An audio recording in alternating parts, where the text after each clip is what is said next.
Hello, it's Rob from Fountain Pen Journey. Pen mail time. I had a couple of packages arrive from Roscoe's Pens here in the UK.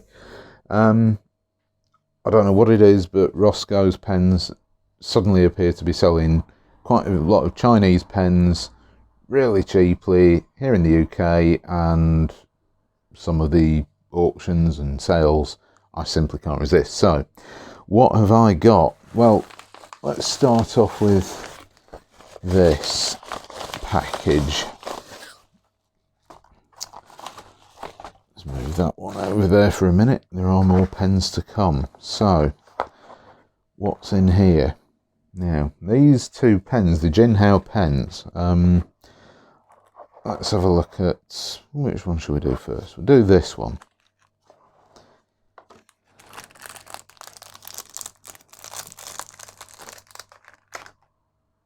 Yikes. This is pretty much all I can say about it. Wow. Yeah. A few weeks ago I did a pen mail video, which was another one of Roscoe's Pens auctions that I won, and that was for the Jinhao Dragon Series. Oh God, what on earth was it? Top of my head. Can't remember. Jinhao Dragon number 90 series dragon pen. Completely over the top, which actually I believe I have to hand here. So there we go. Yes, this pen here, this very pen, with the green cat's eye chatoyant marble on top that rolls around in this claw. Absolutely fantastic. By the way, I have sealed the hole in the cap on the inside. It's a manufacturing, I don't know, feature. So I have sealed that quite successfully, and thankfully the marble still rotates without any issue. So I'm quite happy to say that this pen now never hard starts and doesn't leak ink all over the place into the cap because of that hole, if you leave it capped down for any length of time. So anyway, these two pens are rather similar, and the incredibly heavy metalwork, which is basically laid around the barrel of the pen. This is a heavy pen. In comparison, this, I mean, this is, it feels, it's difficult to gauge. I mean, my hands aren't calibrated, but I'd say that this is at least a third heavier than this pen, and I thought this pen was already heavy. So yeah, if you're looking for a stupidly heavy pen, I think I've found one for you. If you're looking for a pen which has so much ornamentation on that you really actually can't tell what it is, this is the pen. If you're looking for a pen which is just a big chunk of metal, this is the pen. Wow, yeah, it really is. I mean, I'll just pop the dragon pen over there. Yeah, this is the, what's this one called? This is the Pagoda Series, number 18, Pagoda Series. Now, I bought the silver version. Now, this is more of a gold version. I'm not going to argue because I actually quite like this. It really is quite interesting. There is this little, try and get this in fact, there we go, this pagoda roof design on the cap of the pen with this sort of red plastic insert in the top. I mean, it's hard to tell what's on here, but I'm assuming it's a dragon. That looks like a dragon to me with his red eyes, red jewel eyes. And I'm guessing that this chatoyant cat's eye, I'm assuming it's supposed to be a moonstone or some sort of faux semi-precious stone chatoyant cat's eye gem there. I suspect that the dragon is supposed to be guarding that or clutching it, something like that. So further down here we have yet another dragon with red jewels for eyes wrapped around the rest of the pen, all the barrel, and this black, hard to tell, I'd say that's metal, plastic coated metal or something. Yeah, so wow, it's quite a pen. Interestingly, it's a slip cap. This cap actually, I think, weighs more than the pen. Nib, let's have a look. Two-tone nib. That, I believe, is a fine. So that's quite nice. Section, black plastic. Yeah, black plastic section, black plastic feed underneath as expected. And there is a cap liner inside there. That's good. I wish the Dragon pen had actually had a cap liner. Now, I don't think. No, that's okay. Well, we've got some interesting tooling on this pen, because the end of this pen looks to me like it is. No, it's actually not threaded. It's got some ridges up here, 3 ridges, but that doesn't. It certainly doesn't screw on, and it barely posts. I mean, quite honestly, I wouldn't be happy writing with this cap posted. It's stupidly heavy, it's not secure, and it doesn't post very deeply. That's going to fall off within seconds. So definitely don't bother trying to post this pen. So that's hugely ornate. That really is. I mean, I thought the Dragon pen was quite something in itself, but yeah, that yeah, way over the top. So if you like your pens to really stand out, and you thought the Dragon pen was it, no, I found the pen for you. So I'm very pleased with that, because that is, I mean, that's that's really quite a spectacular pen. So what's in this box? It's another Jinhao. Now this according to Roscoe's Pens, I think these are generic pen boxes. They don't look like the original Jinhao boxes to me. So he's used these pen boxes for packing the pens securely, which I appreciate. This, I believe, is also a Jinhao number 18 Pagoda Series, red lacquered. Now, nowhere near as ornate. Let's move those out of the way so you can see the pen a bit better. So we've still got this this finial, this pagoda roof. Let's move that over there. There we go. Pagoda roof finial with a red plastic finial to the finial. The Jinhao sword clip, which strangely is two-tone. So we've got the gilded, golden coloured pagoda at the top, which matches the clip, which has a silver shield on. And down here on the cap band, we have got Jinhao. And what I assume is Jinhao. It could be some incredibly rude writing, I have no idea. I can't read Chinese. So, yeah, we've got Jinhao in black, well, in gold on a black background on the cap band. And a rather nice finial to the base of the finial there. It's like black plastic. There we go. Get that in focus.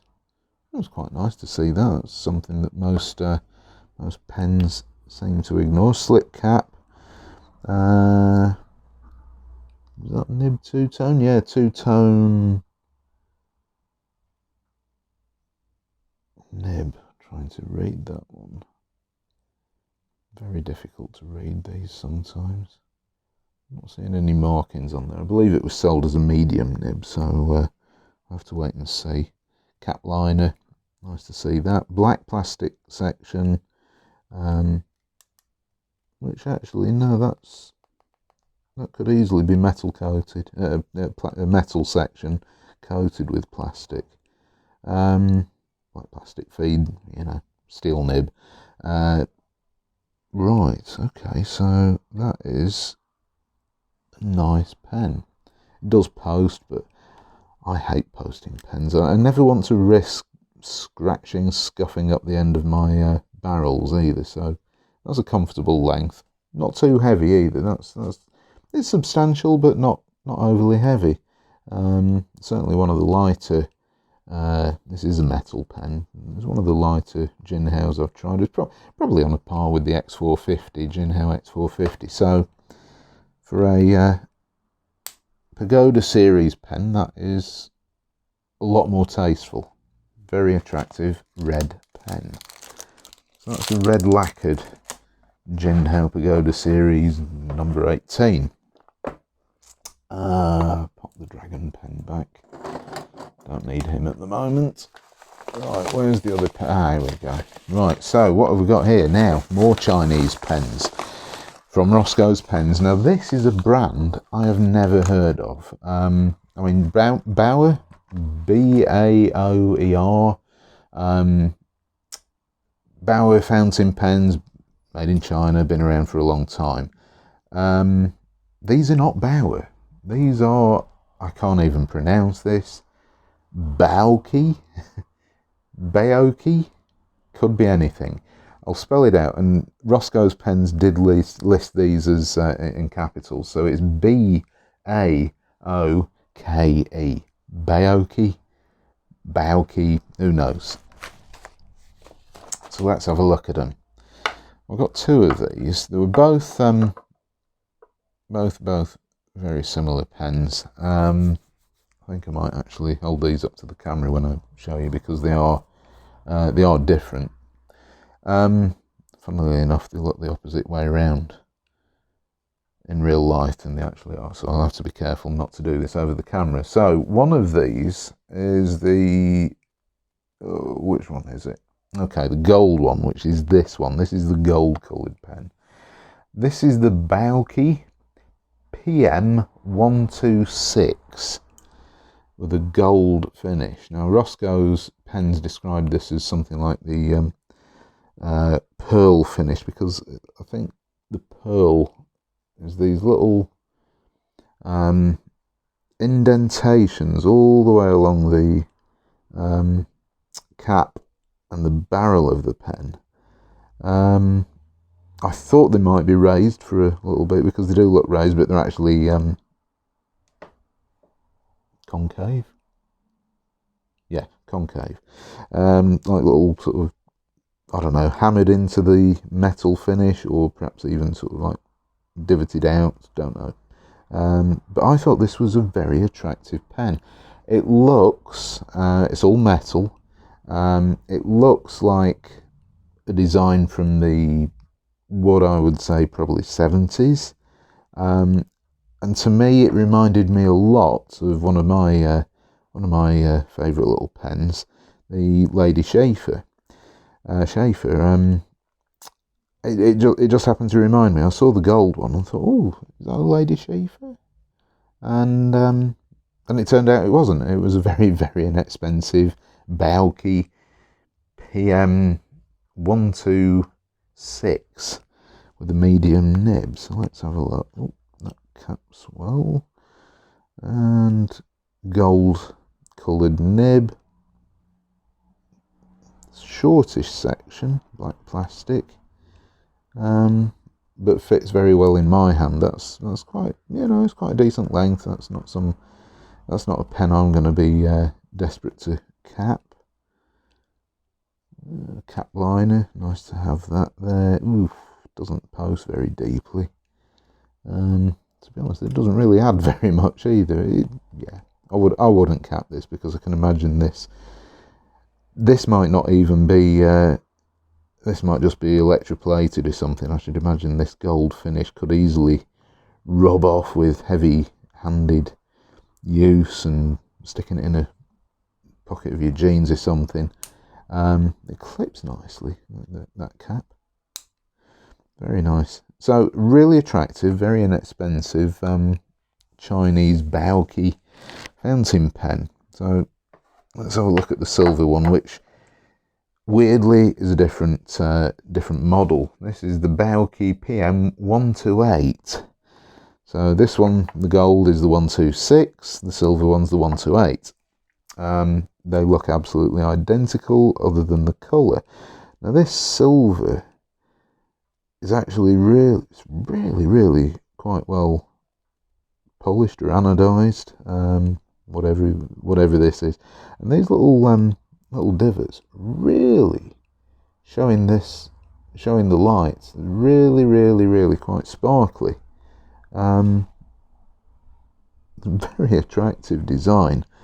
And for metal pens, I know they're not 100% all metal, the section is plastic.